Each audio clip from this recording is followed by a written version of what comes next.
Hello, I'm back again at a new farm this time, and I'm finally getting around to doing a little vlog to talk about my time here on the olive farm.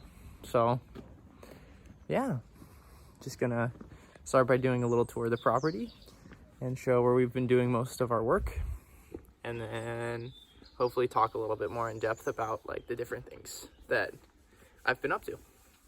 So yeah, let's get into it. Okay, so this is the main part of the farm where I have been doing most of my work. So this is the main house right here. This is like a building that he has a bunch of grains and like, I think he turns it into flour. It's like a little mill, but I'm not exactly sure what goes on in there. He just turns it on and leaves it for a couple hours, but I don't even see what's in there. But this is the main kind of like orchard slash field. So these trees scattered all around here and going back this way are all the olive trees. And then it's also, you know, a vineyard because every farm in Italy needs grapes. I've learned it's absolutely mandatory. And so like all of these trees down here are all olive trees that we've already harvested from. So that's the main bulk of the property. There's a whole other half. There's some more trees over here, and then way down on the other side of the house there's another field with the vegetable garden, so I can show that area a little bit later. But yeah, I guess I can start to talk a little bit more about what the harvest actually like was. So the process for harvesting olives is actually quite simple. So obviously they grow on the tree like this, and all you really do is pull them off. So not too much nuance to it.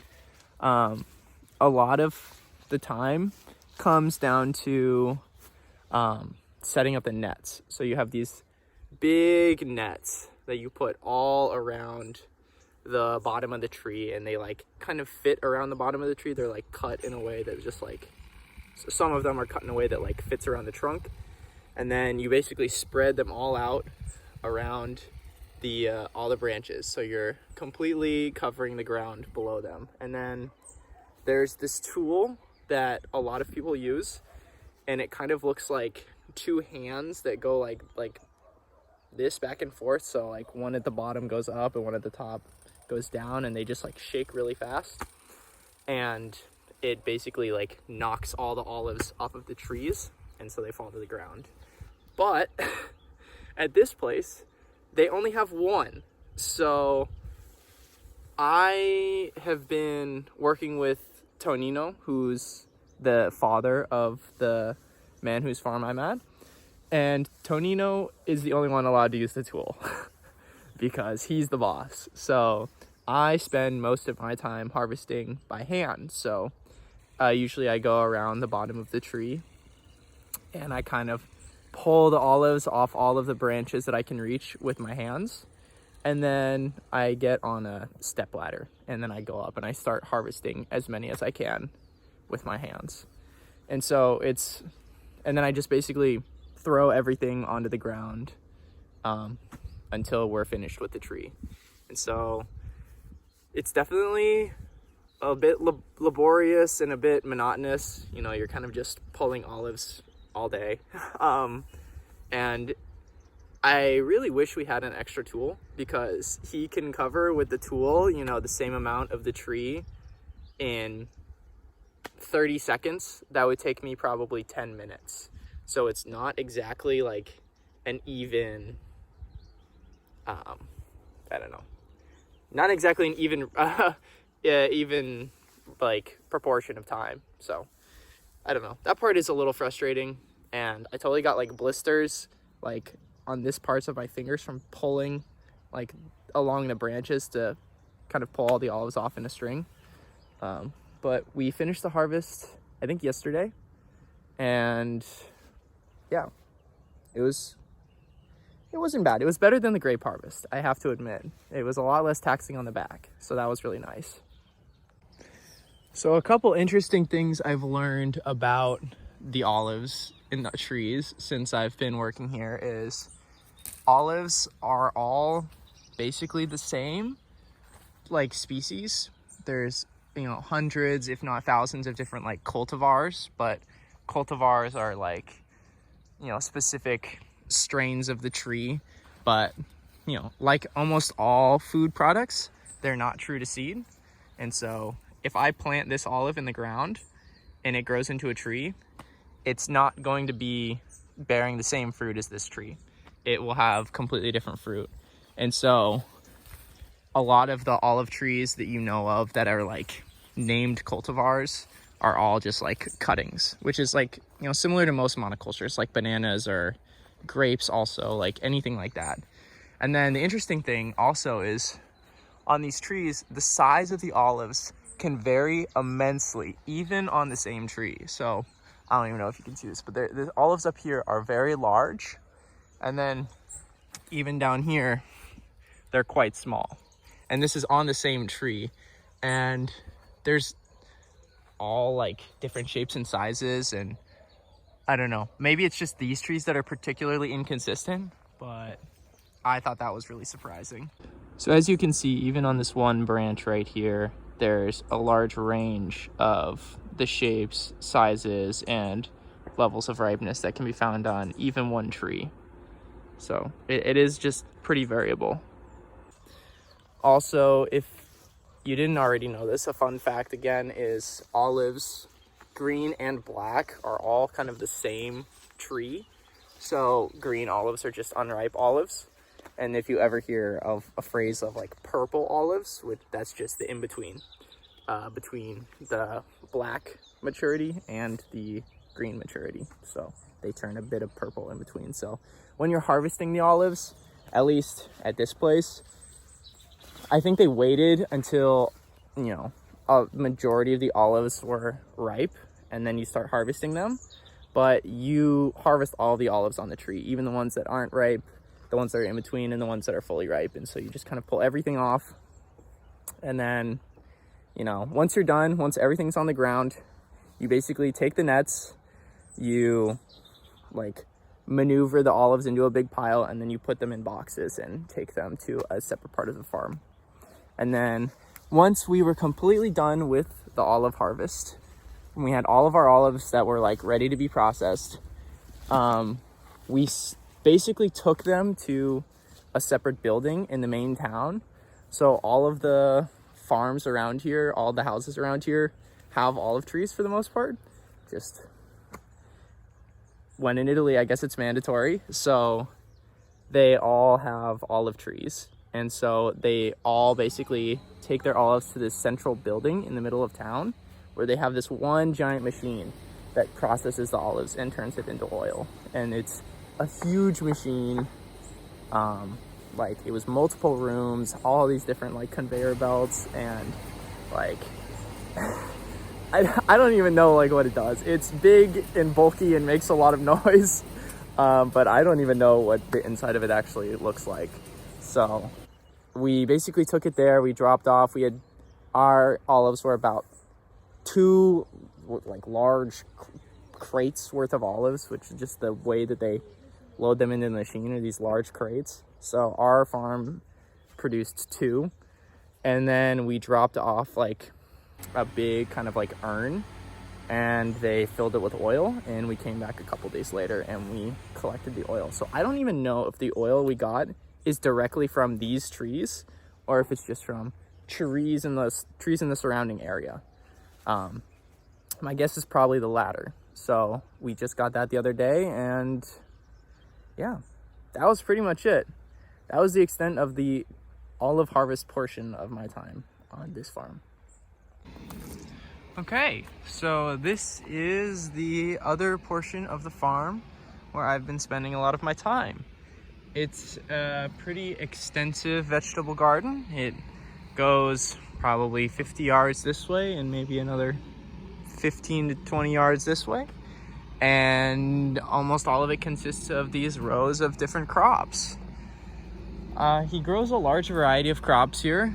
A lot of brassicas. As you can see, there's kale right in here, some more broccoli over here. there is some eggplant down that way and some peppers down that way, and then some artichokes mixed in. I'm not exactly sure if he does different plants at different times of the year, but I know there's a lot of kind of lettuce and, you know, brassicas and kind of cold weather crops because it's starting to get into the, you know, winter planting season for him, which is one of the perks of being, you know, in a place where it's, you know, October right now and it's 75 degrees and sunny. So you can have lots of different, you know, planting seasons. As you can see, like these ones right here, these just went in, I think a couple days ago. So I think they're just broccolis, and I'm not exactly sure what those are.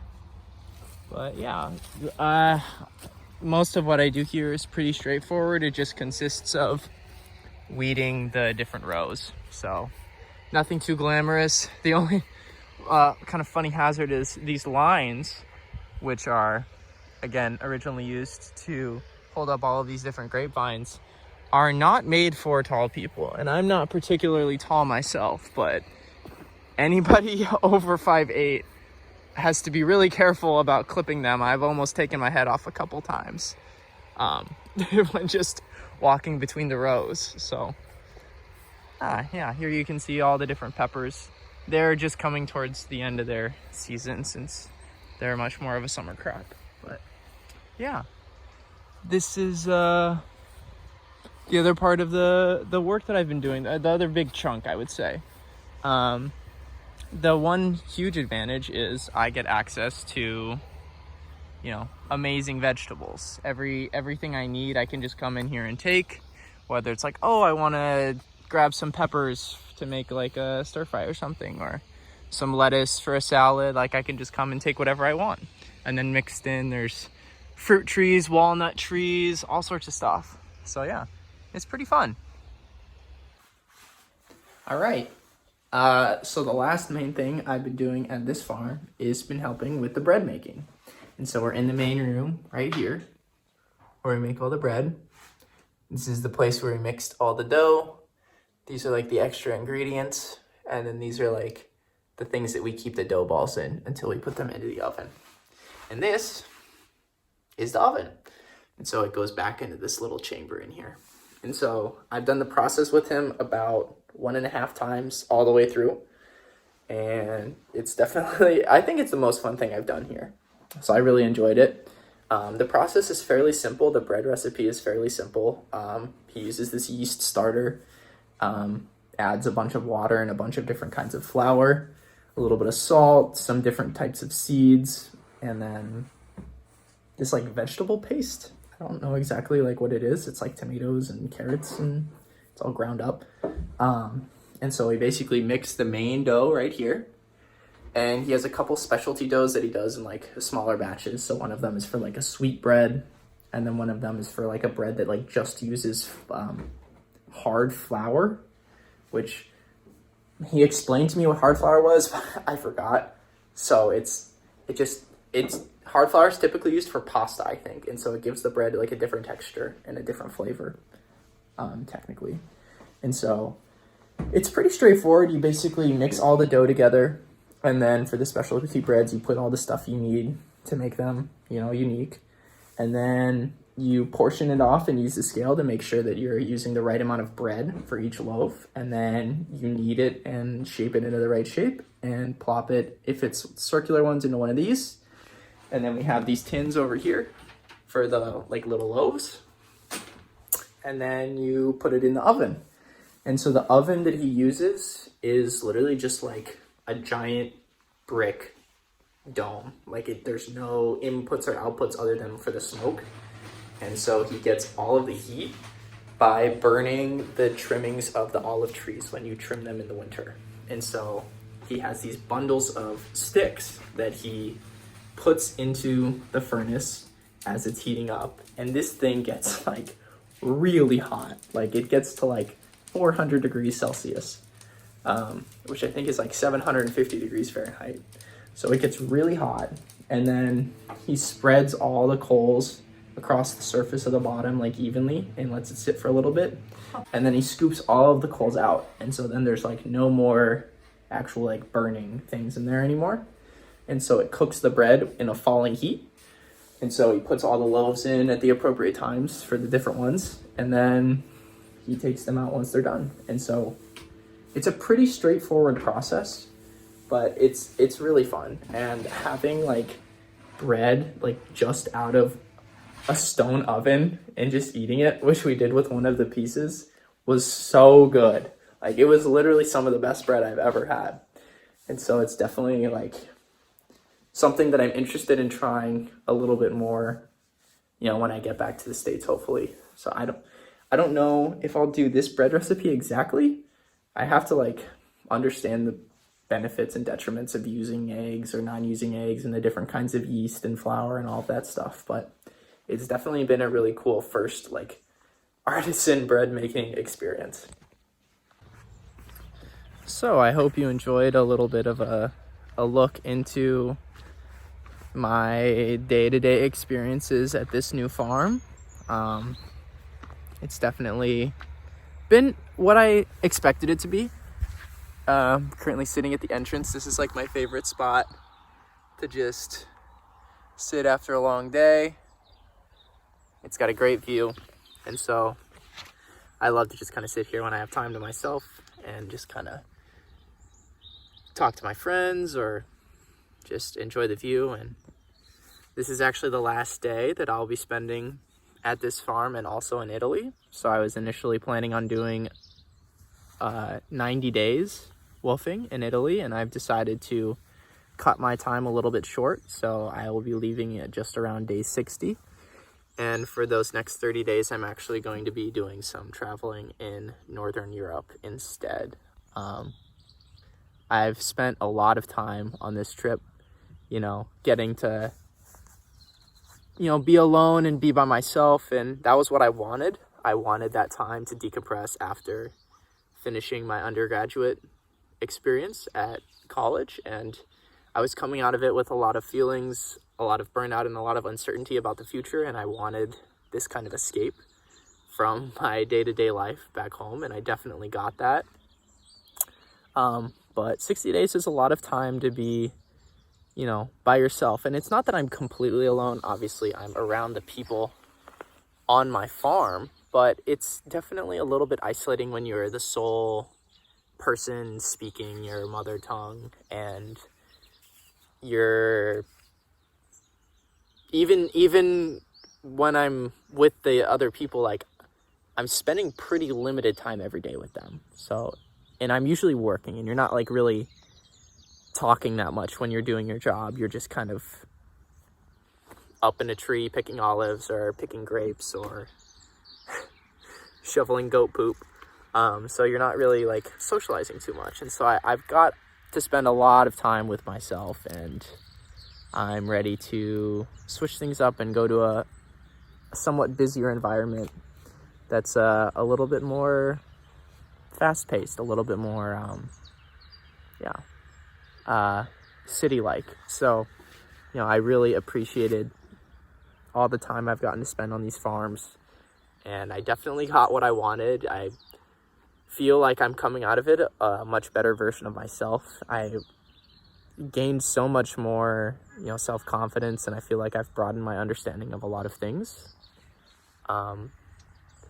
And really allowed a lot of the anxiety that I felt on a day-to-day basis in college to kind of subside. And I feel like I'm coming out the other end of it, you know, a little bit battle-hardened, but doing good. And so I'm really excited to see what this like next little, the last third of my Europe trip, as it's turning into instead of just the Italy trip, what it's going to be like. So I'm really excited to hopefully show that with you guys as well. So just wanted to add a little summary / update as to what I'm going to be up to in the future, because this will be my last Italy farm vlog at the very least. And so I just wanted to end it with a nice little bow, and hopefully I will make a video for you guys at the next city I'm going to, which is Copenhagen, Denmark. So I'm very excited to share that with you guys.